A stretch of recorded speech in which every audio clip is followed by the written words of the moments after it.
I guess, will still be hesitant to avail of the services, to be vaccinated, and para po tanggalin yung misconception?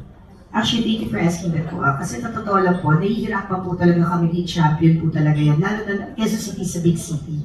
And right now kasi, ang ginawa po ng DOH talaga is school-based.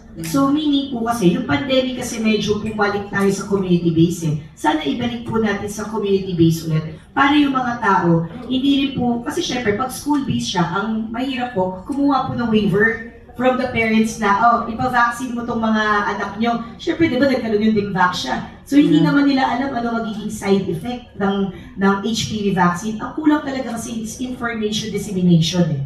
So, kung sana natuturuan po natin yung mga, hindi lang yung mga bata, kundi yung buong community, lahat po ng tao talaga na, what is HPV? Paano ba ma-prevent to? Ano ba talaga dapat gawin? Paano ba natin mabibigyan sila? Para aware din po sila na wala naman talaga masamang side effect no. The worst side effect is mahilo ka. The normal, pag nag-vaccine tayo ng COVID vaccine, ganun din naman po Yeah, so basically, mawala lang yung misconception nila na parang magkakaroon ng side effect para lahat po mag-vaccine ay 9 to 14. Second po, sorry pero dagdagan ko na rin po, sana eventually yung buong Pilipinas, wag lang mag-focus sa kababaihan.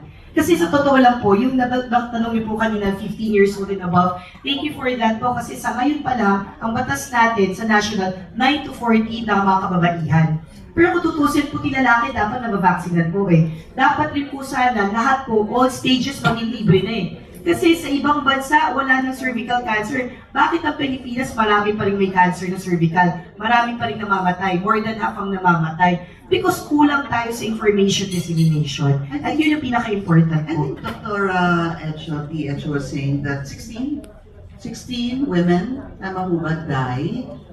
At 12 women died every day. Can you imagine, ang dami po nun? Dito lang yan sa Pilipinas. Counselor, thank you so much. I'll go back to Dr.